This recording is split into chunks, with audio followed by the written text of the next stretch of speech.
Eric Umansky snores really, really loud.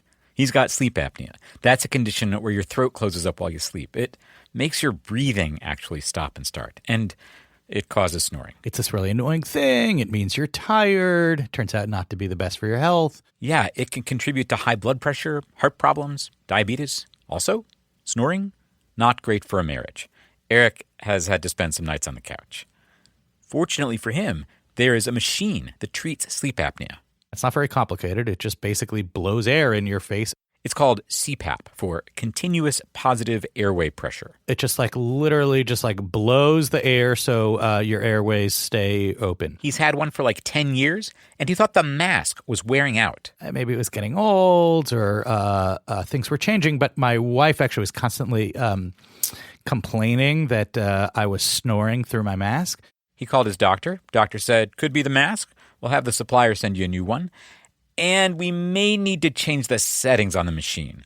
And that used to be a real pain. You had to wait for a technician to come to your house. It's like the cable guy coming by. Are you going to be home between 12 and 4, whatever? And they said, listen. There's this new thing we can do. You're going to love it. We're going to have the supplier send you a little cellular transmitter that plugs into the machine. And then we can update your machine remotely. We're never going to have to send, Rod, the cable guy, over to change your settings. And I was like, well, that's awesome. So great. Transmitter arrives, a wireless modem. Eric plugs it in. But he doesn't get the mask. It's supposed to come in the mail, but it doesn't. So I call them up and I say, listen, what's up? I didn't get the stuff that is on my doctor's prescription. And they said, oh, yeah. Well, that's because you haven't been compliant. And I was like, well, wait, what? And they said, yeah, well, our records show here that you only use the machine for 3 hours on Tuesday and for 4 hours or some such on Wednesday. And I was like, am I allowed to swear on this podcast? I was like, what the fuck are you talking about? And they were like, well, yeah, our the wireless modem that we sent you sends back data every night on your sleep. And what we're seeing is you're not using the equipment as needed. So the insurance company's clearly going to reject this claim. My head basically exploded. And I was like, so let me get this straight. You guys are spying on me without telling me, right? There was no disclosure. You are, in turn, using that to deny me medical benefits that my doctor says I need, and that the reason I can't use the machine is because I need this thing that you guys aren't giving me.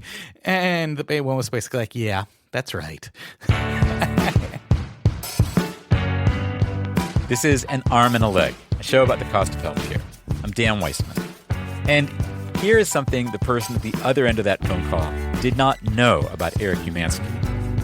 He's a journalist. He's an editor at ProPublica. That's a nonprofit newsroom that specializes in investigative reporting.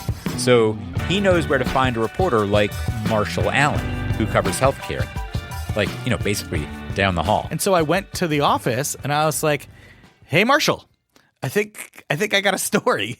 And Marshall, what did you say when you heard this from Eric? Well, I was immediately interested. I was actually already working on a story about CPAP machines. So you were like, you don't say.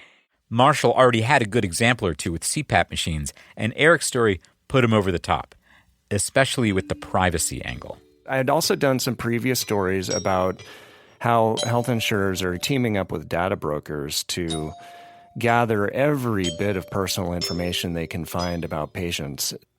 These are non-medical things like the zip code of the home that you live in and your level of education and the purchases you make online. And they're using it to score you and rank you based on how much they predict you will cost them to cover. And then they're exploring ways to raise your rates based on this non-medical information. So this is part of a bigger, more insidious trend where insurance companies are looking for information they can use against us. It's valuable information to the insurance company if you don't sleep at night or if you have a health condition that could cause you to cost more. And they could use that information 10 years from now, 15 years from now, label you right now as a higher health cost. Right now, the Affordable Care Act provides some protections in a lot of cases from insurance companies using this kind of data to raise your premium. But that's right now. Laws get changed all the time. Yeah, I mean, Trump's been trying to tear down the Affordable Care Act, and so that information could be used down the road. Marshall and Eric say there is also a simpler reason why the insurance company might want to know if you're actually using the machine, which is a lot of people don't. You can imagine learning to sleep with a mask on your face as it's pumping air into your lungs. It can be a little disruptive to someone's nighttime routine. And the insurance company doesn't want to pay for a machine or supplies that you're not even using. So a lot of insurance companies don't pay to buy one of these machines until you've been using it. They require that you rent it for a while first. And they want proof that you're using it. That is ostensibly what this data is for. And that sounds like it could be reasonable, a trial period. But in addition to all the creepy privacy stuff, it can add up to just a straightforward ripoff. Marshall talked with a guy whose insurance company wanted him to rent his CPAP machine for 15 months. And he had a high deductible, so he'd be paying all of it. And 15 months of rental payments added up to 3 times the cost of the machine. So he very reasonably explained, I would like to pay a fair price, the retail price. In fact, I'm paying every dollar of this. You can't make me pay more than I should be paying for this device. They were like, oh, I think we can. But he was a lawyer. So he was like, oh, yeah? And he filed a lawsuit in small claims court. And he said within days he had a call from the durable medical equipment supply company offering to negotiate with him to give him what he wanted, which was just to pay a fair retail price for the machine. Marshall Allen loves this story. The little guy won. I'm like, yeah, but that little guy was a lawyer. Definitely. But I mean, here's what's interesting. So I have to go down a little rabbit trail here. And Marshall Allen tells me a story from his past, from when he was a little guy. That's right after this. An Arm and a Leg is a co-production of Public Road Productions and Kaiser Health News, a nonprofit newsroom that covers healthcare in America. Kaiser Health News is not affiliated with the giant healthcare provider Kaiser Permanente. We'll have a little more on them at the end of this episode. So, here is Marshall Allen's story.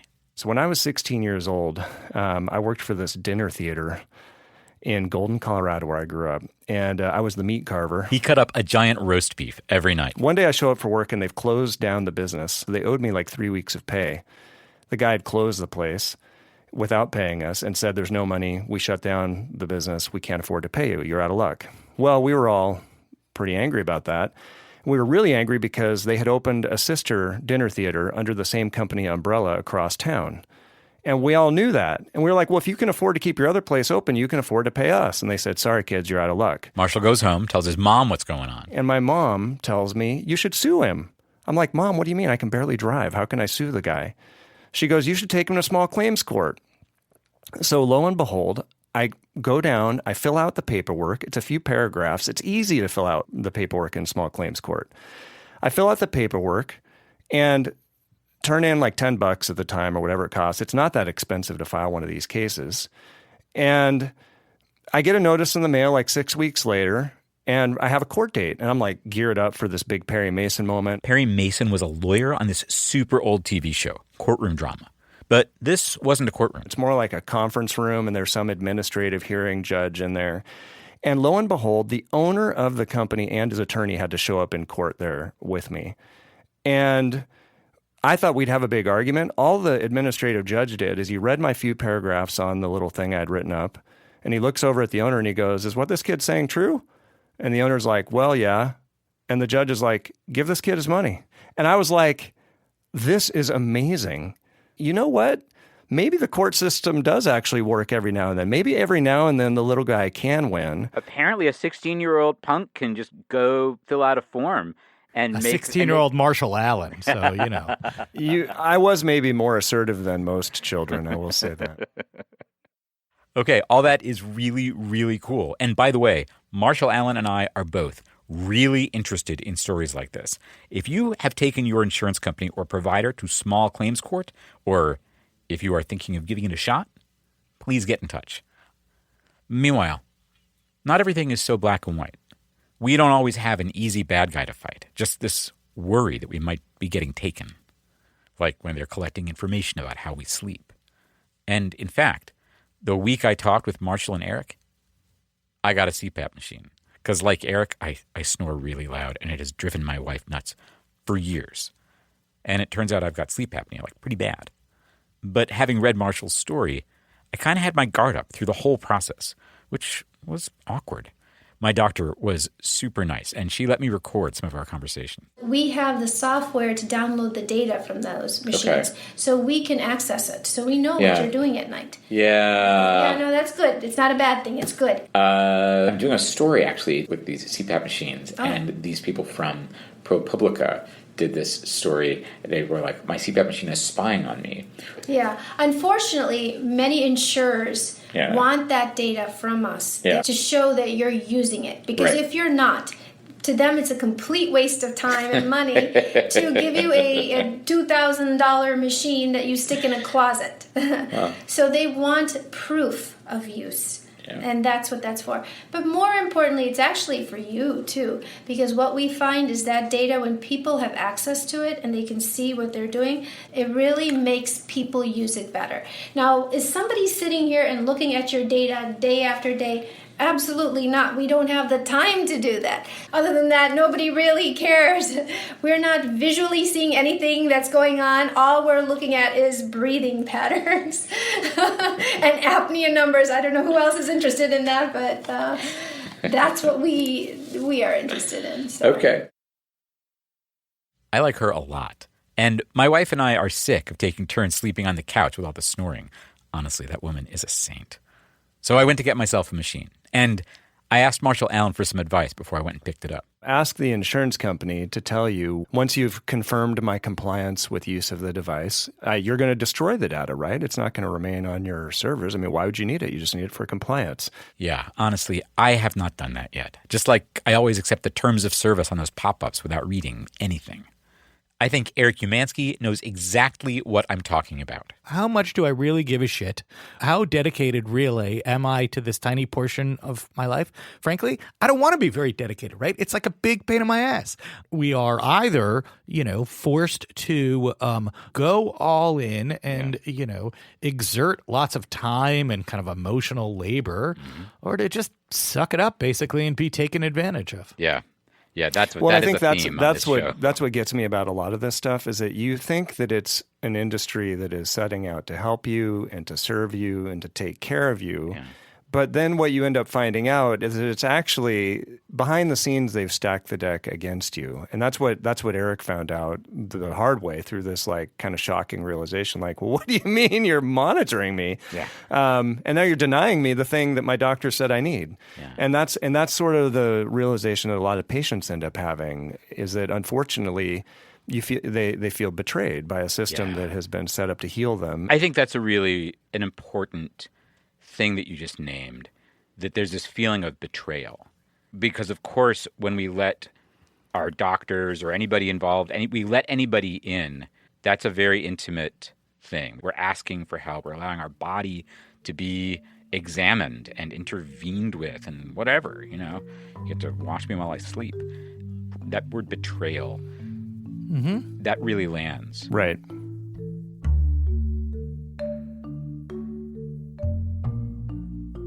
In our next couple of episodes, we're going to look at the doctor-patient relationship. And I mean up close and personal. Because one researcher in Chicago has been sending fake patients into real doctors' offices, actors, wired up for sound. And we get to hear some of the results. Meanwhile, I'd like to ask you a favor. If you listen all the way to the end of these episodes, you know that the last thing I do is say thanks by name to people who have recently joined this show as supporters on Patreon. Patreon's a system that allows regular people to make affordable monthly contributions to projects like this show. And that is what I'm asking you to do. There are rewards. Like, when this season ends, I'll be sending out a bunch of handwritten thank you cards and some arm and a leg Band-Aids and a couple of Doctor of Righteousness diplomas. But the big reward is you'll be helping this show get made. Every amount makes a difference. $1 a month, $2, anything. Partly because I know how to stretch $1. And partly because every contribution sets an example for someone else to follow. If you're feeling it, the web address is patreon.com/Arm and a Leg Show. Patreon.com/Arm and a Leg Show. Thank you so much. Catch you next time. Till then, take care of yourself. This episode was produced by me, Dan Weissman. Our editor is Whitney Henry Lester. Our consulting managing producer is Daisy Rosario. Our music is by Dave Weiner and Blue Dot Sessions. Adam Raimunda is our audio wizard. Our intern is Daniel Fernandez. This season of An Arm and a Leg is a co-production with Kaiser Health News, a nonprofit news service about healthcare in America that is an editorially independent program of the Kaiser Family Foundation. Kaiser Health News and the Foundation are not affiliated with Kaiser Permanente, the big healthcare provider. They share an ancestor. That's it. It is a fun story. You can check it out at armandalegshow.com/Kaiser. Diane Weber is national editor for broadcast, and Tanya English is senior editor for broadcast innovation at Kaiser Health News. They are editorial liaisons to this show, and they are delightful people. If you're thinking about giving small claims court a try, armandalegshow.com/contact. Finally, thank you to some of our new backers on Patreon. I could not make this show without you. Pledge $2 a month or more, you get a shout out right here. Thanks this week to Sarah Lancrane, Leanne O'Neill, Gail Thomas, Stacy Talamani Ellenboss, Kali Flynn, Rob Ringler MD, Jill Stanton, Ethan Lineberger, Teresa Brown-Gold, Candice Lucado, Walter, Luke Yarnall, Taylor Sublette, Joy Scanlon, and Rachel Marsh. I get little notifications from Patreon every time someone signs up. And every time it's like, this is amazing. You know what? Maybe every now and then the little guy can win.